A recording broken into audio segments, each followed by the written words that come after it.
Rabbi shrah li sadri wa yassir li amri wahlul 'uqdatam min lisani yafqahu qawli. Amma ba'du, Bapak Ibu yang dirahmati Allah, alhamdulillah bersyukur kepada Allah atas limpahan nikmat iman Islam yang masih ada di dada dan hati kita, yang harus selalu senantiasa kita jaga dengan ketakwaan dan takwa yang terbaik di atas ilmu, dan ilmu yang terbaik didapatkan di rumah di antara Allah yang di dalamnya dibacakan Al-Quran dan Sunnah Nabi Sallallahu Alaihi Wasallam. Dan materi kita pada Senin pada Isya adalah kitab Bulughul Maram. Sebenarnya nanti Ngaji Muslim juga ada fikihnya, Bulughul Maram juga ada fikihnya. Jadi dengan belajar fikih 2 kali nggak apa-apa, malah nanti menunjukkan keluasan materi. Nanti di tiap Ahad pagi itu ada Ustaz Lukman, putranya Pak Sidik, itu menyampaikan Riyadhus Shalihin, itu juga di dalamnya ada fikihnya. Dan selalu saya katakan di mana-mana, belajar fikih dengan luas itu akan menjadikannya dengan luas, nggak kaku. Benar akan mengerti, oh di sini ada kayak gini, di sana ada kayak gitu. Sehingga nanti ketika memahami atau mendapati perbedaan dengan kaum muslimin, dengan akan luas, nggak kaku. Kayak fikih gitu, tapi akidah ya harusnya sama. Kemudian kita Allah Subhanahu Wa Taala. Ini dikarang oleh Al-Hafidz Ibnu Hajar Al-Asqalani. Satu kisah yang menarik dari beliau. Beliau pernah dicegat ketika beliau menjadi pejabat, seorang qadhi, seorang hakim pada zamannya menjadi penguasa, pada zamannya menjadi hakim dari khalifah pada zamannya. Beliau dicegat sama orang Yahudi. Orang Yahudi itu bertanya, Pak Hakim atau misalnya ini Hakim Agung, kamu kok tak lihat hidupmu bergelimbangan dunia. Jadi beliau pada waktu itu naik kereta kuda dengan pakaian yang bagus. Sedangkan Nabi Muhammad mengatakan dunia sijnul mukmin wa jannatul kafir. Dunia itu penjaranya orang beriman dan surganya orang kafir. Loh aku ini wong kafir Yahudi. Koyo ngene keadaanku wong orang bumi. Nek kowe koyo ngono, kok kamu enggak sesuai dengan sabda atau petunjuk Nabi? Jadi ada sebutan ulama yang ditanya itu mungkin kelakuan bahasa Jawa. Apa yang dikatakan oleh Al-Hafidz Ibnu Hajar Al-Asqalani? Dia mengatakan, takkan ya. Kowe delok aku koyo ngene, sok ben aku luwih sok. Lah kowe rekoso kaya ngono, sok ben kowe luwih rekoso timbang kowe. Jadi hadis itu enggak bertentangan dengan keadaan saya. Artinya kondisi saya yang menurutmu itu sudah baik. Iki cek ora apik timbang musuh sing tak entuk iki. Maka BPP dirahmati Allah Subhanahu Wa Taala. Apapun keadaan pada dengan hari ini, ya, maka di surga tentu akan lebih baik. Apakah dengan hari ini jadi orang kaya? Monggo. Jadi orang yang biasa-biasa saja, monggo. Cuman pastikan semua yang kita miliki di dunia ini bersumber dari harta yang halal, bukan yang haram. Langsung ke materinya. Bab yang pertama, bab tentang air, bab toharo, babnya tentang air. Anak Abu Hurairah radhiyallahu anhu, dari Abu Hurairah radhiyallahu anhu, dia berkata, qala Rasulullah sallallahu alaihi wasallam fil bahr, tentang laut, segoro. Kata Nabi sallallahu alaihi wasallam, wa tahuru ma'ul hillu maitatu. Air laut itu suci airnya dan halal bangkainya. Sehingga ketika dengan dapati ada bangkai di dalamnya, maka itu suci. Tapi tetapi bangkai yang dimaksud adalah bangkai dari binatang laut. Jadi misal enten sapi mau diseberangkan ke Pulau Bawe, terus kapalnya tenggelam, sapinya mati, ya itu ya tetap bangkai. Bedakan dengan nemu bangkai iwak paus kapul dengan geret ke daratan, dengan peteti, itu boleh. Tapi kalau nemu bangkai kebo di laut, itu tetap bangkai, bukan salah. Nah, kemudian dijelaskan oleh Syekh Al-Utsaimin, beliau adalah mufti Saudi Arabia pada zamannya. Ketahuilah bahwa air laut itu suci dan mensucikan. Suci maknanya berarti bisa kita pakai untuk konsumsi. Mensucikan berarti kalau mau kita pakai untuk bersuci bisa wudu. Nah makanya kalau enten air laut dialirkan di uyak nih kok, ini boten besar ini langsung menuai, maka itu sudah Jadi jangan sampai kemudian bertanya, "Iki piye cara mensucikan uyahe?" Nah, itu buatan perlu gitu. Nah, dan kesuciannya ini mutlak. Nah, kecuali ditakyid sebagaimana di dalam beberapa hadis di bawah ini, yaitu kecuali airnya berubah oleh najis, dan kalau bukan karena demikian maka dia tetap suci dan mensucikan, dan semua ikan serta ikan paus adalah halal. Jadi nanti ada pembatasnya. Jadi hukum asalnya suci mensucikan, tapi nanti ada pembatasan yang menyebabkan dia najis. Nah, hadis berikutnya disebutkan oleh Abi Sa'id Al-Khudri qala radhiyallahu anhu, dari Abu Sa'id Al-Khudri radhiyallahu anhu, dia berkata, qala Rasulullah sallallahu alaihi wasallam, al-ma'u tahurun la yunajjisu Sayyid akhrajahu salasah wa sahahu Ahmad. Sesungguhnya air itu hukum asalnya tahur, suci dan mensucikan, tidak ada satupun yang bisa menajiskan. Dikeluarkan oleh Imam 3 dan disahihkan oleh Imam Ahmad. Nah, kemudian Syekh Al-Basam menjelaskan hadis ini menunjukkan bahwa air itu asalnya suci kecuali bercampur dengan najis. Jadi umpama dengan hujan itu jatuh ke genteng, lalu lewat talang, lalu jenengan mau wudu. Nah, pertanyaan saya, banyu udan yang jatuh ke genteng lewat talang niku suci apa boten? Suci. Kenapa? Karena hukum asalnya air hujan itu suci. Tiboten gendeng kan hampir-hampir nggak ada yang kencing atau buang air di gendeng, kecuali kucing misalnya gitu kan. Tapi nek nggak kamu itu mau pas wudu ini ada kucingnya perut itu najis. Nek nggak kamu itu, gitu. Berarti hukum asalnya suci. Nah, sehingga ketika jenengan dari rumah wudu ngangge banyu udan delala melampahkan mergi enten genangan air hujan lagi, jenengan sapar atau jenengan injek gitu kan, kaki jenengan basah air hujan, maka hukum asalnya suci air niku sampai jenengan melihat enten kotoran yang ngampul ke situ, atau jenengan melihat ada najis yang masuk ke situ. Misal waduh jarak 50 meter sebelum jenengan sampai ke genangan itu enten cah cilik-cilik enten ini nguyoi gitu. Nah, dari situ maka jenengan langsung kayak najis berarti mau nguyoi gitu kan. Nah, maka dari situ jenengan harus menghindari. Kalaupun akhirnya kena kaki jenengan, itu tidak membatalkan wudu, tapi jenengan wajib menyingkirkannya. Caranya digrojoki air pas sampai sini dengan patus keran, nanti cuci air kaki dengan itu yang kena air yang dikencing bocah-bocah tadi. Tapi kalau tidak kena kencing, jenengan juga melihat ada kotoran, maka sejak dari langit suci, jatuh ke genteng suci, lewat talang suci, tiboning lemah suci, mengenal di jalan suci. Jadi itu rangkaian air suci semua. Jadi jangan sampai jenengan nanti gagal malam sendiri. Wah, mau benar hutan hujan gitu kan, buatan gitu. Bapak-bapak dengan Allah Subhanahu Wa Taala. Kemudian pada hadis nomor 3, wa Abi Umamah Al-Bahili radhiyallahu anhu, dari Abi Umamah Al-Bahili radhiyallahu anhu, dia berkata, qala Rasulullah SAW, bersabda Nabi SAW, innal ma'a la yunajjisu syai' illa ma qalaba ala rihihi wa ta'mihi wa launihi. Sesungguhnya air itu asalnya suci sampai dia dikalahkan oleh sesuatu. Apa itu? Yang menyebabkan berubah baunya, kemudian berubah rasanya, kemudian berubah warnanya. Umpami niku keran niku banyune ora ngertos putih kok dadi kuning. Nah, niki pun mulai bertanya, sing marai kuning opo? Nah, sing marai kuning barang yang enggak najis, maka airnya enggak najis. Tapi kok yang marai kuning barang najis, ya berarti najis.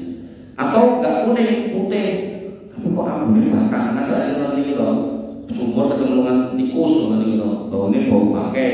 Nah, selama masih bau bangkai, bangkainya pakai apa dulu? Pakai tikus ternyata. Nah, pakai tikus hukumnya najis. Nah, najis kemudian kena ke air, berarti airnya menjadi air yang najis. Nah, solusinya gimana cara mensucikan bangkai tikus yang nyemplung sumur?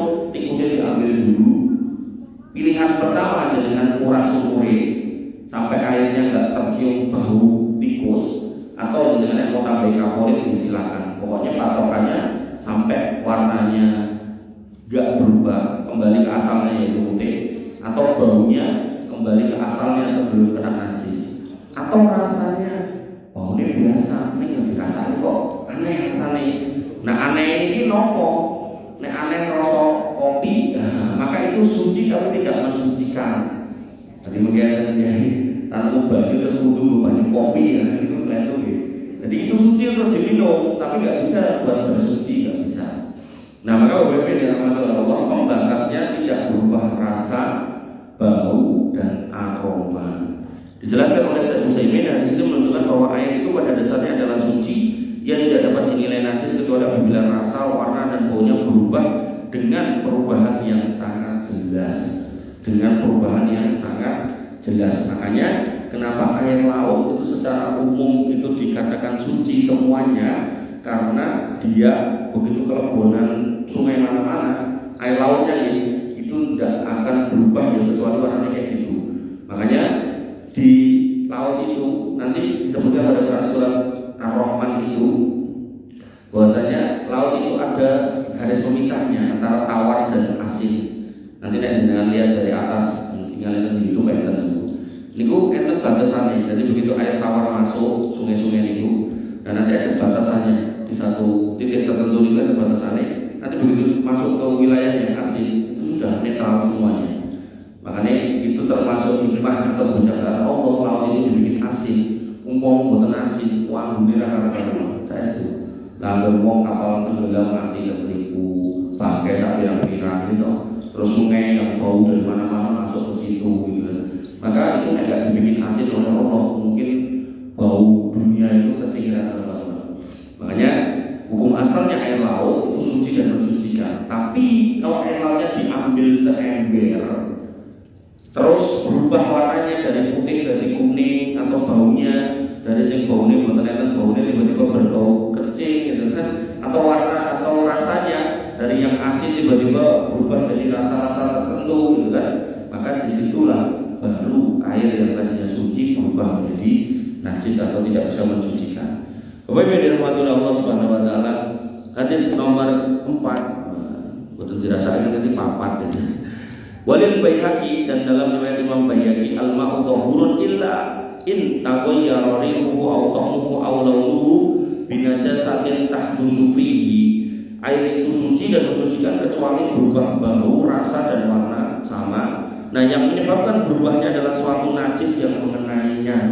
Sehingga umpami sumur wau boten kecemplungan batang tikus tapi kesemplungan apa istilahnya kulit duren. Nah banyunya dari mampu banyu duren, maka itu tidak najis. Maka yang merubahnya harus benda najis, bangkai, kotoran, kencing, atau ngapunten misalnya orang gawean atau softtek bekas bucal gitu.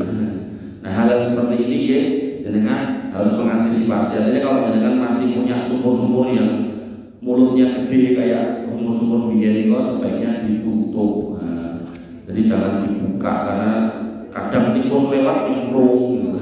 Nah makanya yang kayak gitu nanti nyusahke dengan tidak menguras atau tidak membersihkan. Kemudian yang nomor 5, hadis nomor 5, wa Abdullah bin Umar, dari Abdullah bin Umar radhiyallahu anhu maqala, dia berkata, qala Rasulullah SAW, bersabda Nabi SAW, idza kana al-ma'u qullataini lam yahmil al-khabas. Kalau air itu jumlahnya minimal 2 kullah, maka tidak akan mengandung kotoran. Kemudian dalam lafaz yang lain lam yanjus, maka tidak bisa dinajiskan. Akhrajul Arba'a wa Sahahu Ibnu Huzaimah Al-Hakim wa Ibnu Hibban.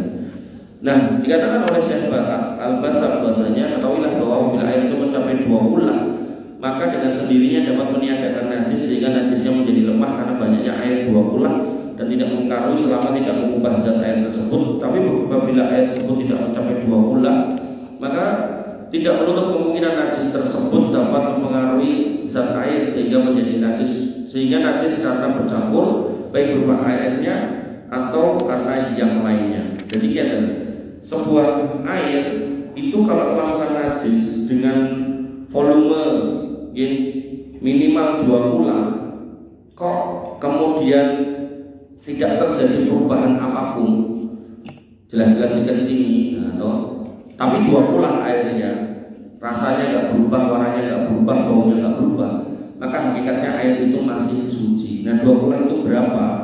Ada yang mengatakan 120 liter, ada yang mengatakan 100 liter. Kira-kira 100 liter lah. Kalau 2 kulah berarti 200 liter, berarti 2 drum. Nah kalau misal ada yang mengencingi, misal contohnya, dan kemudian tidak terjadi perubahan apapun, maka hukum asalnya kembali ke suci. Tapi nek kurang dari itu, misal seember, kalau itu nanti dan satu masjid itu, jadi embernya pendek di bawahnya dan toiletnya juga ke dhuwur. Nah, kalau usul jane, niku jane dengan ganjel bener-bener rada munggah, karena kuatir mungkin sing cawe niku nyiprat niku wonten gitu.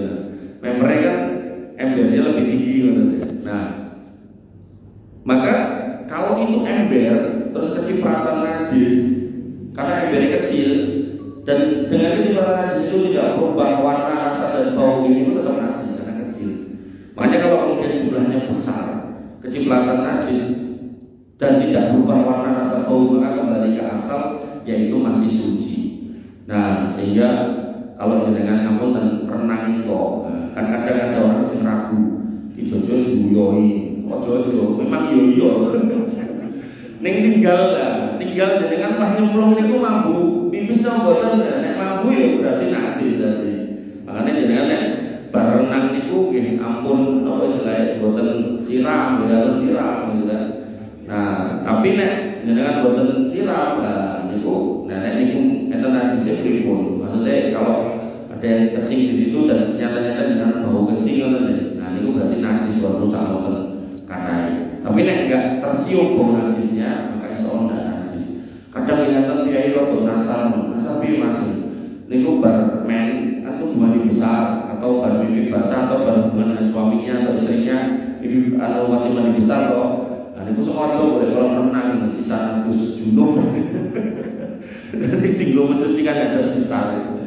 Nah maka ini kok renang diperhatikan bau apa enggak, nek bau berarti najis, sehingga jenengan harus bersuci dengan mandi. Tapi kalau nggak bau, nggak ada baunya, maka jenengan mentas tanpa harus rujukan lagi tidak apa-apa masalahnya. Tapi nek jenengan ragu-ragu, dan tenang, dan boten was-was dengan rujukan tidak apa-apa.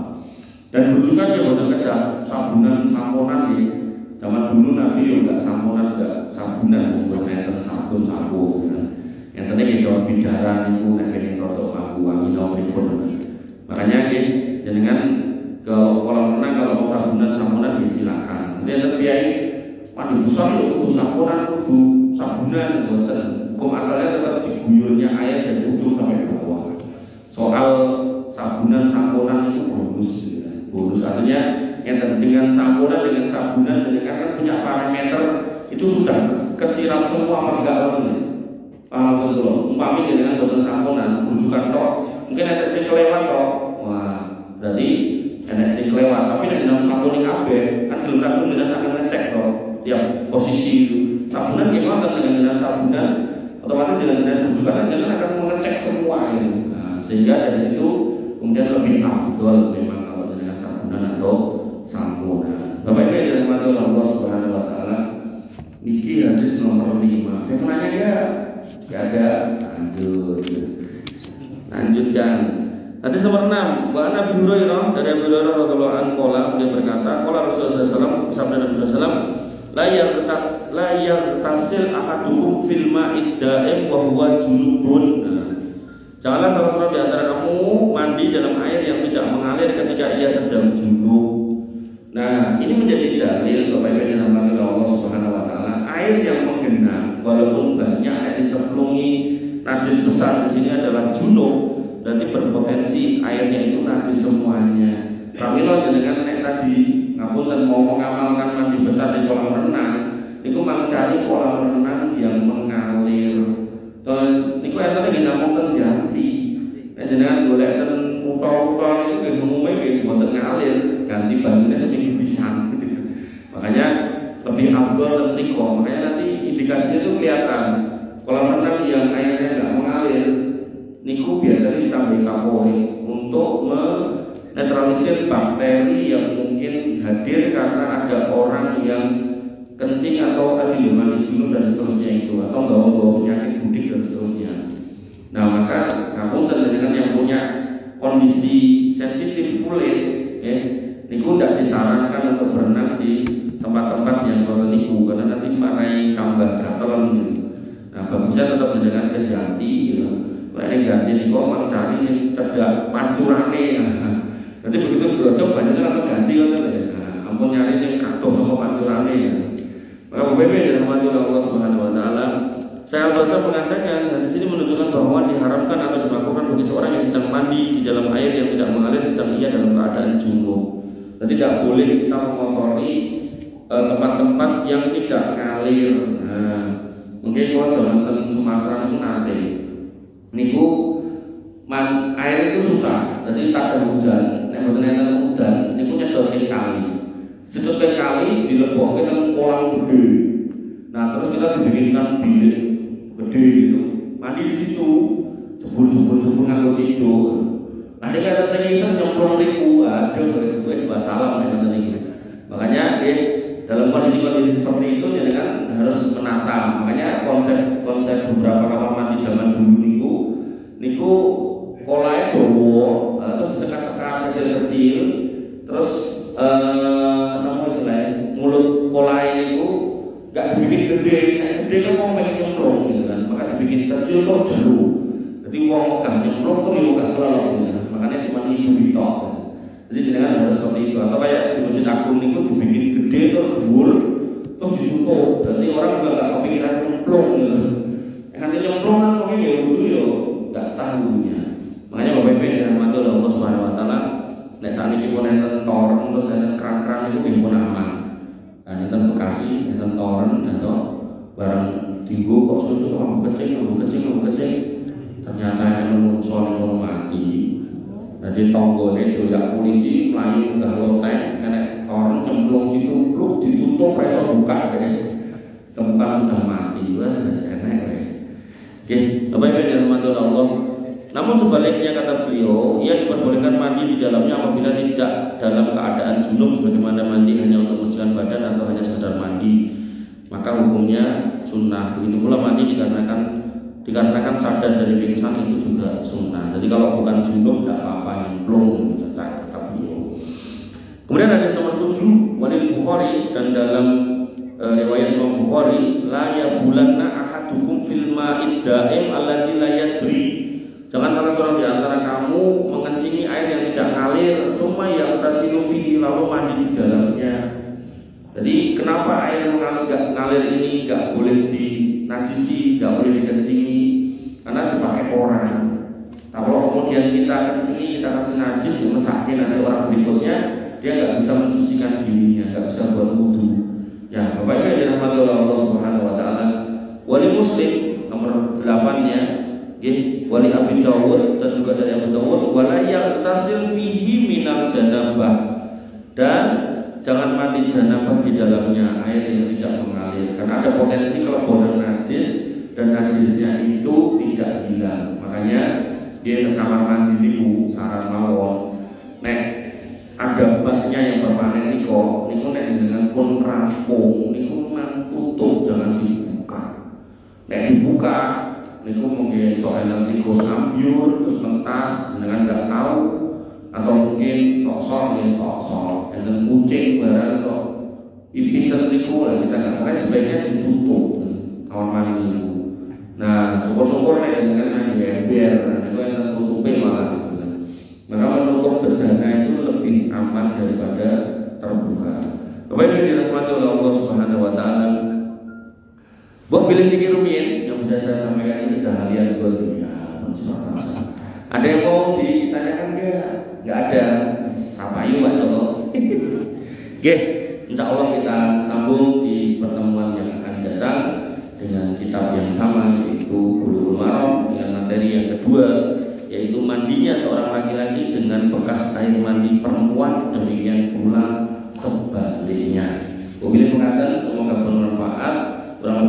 mohon maaf. Subhanakallahumma wa bihamdika asyhadu an la ilaha illa anta astaghfiruka wa atubu ilaik. Assalamualaikum warahmatullahi wabarakatuh.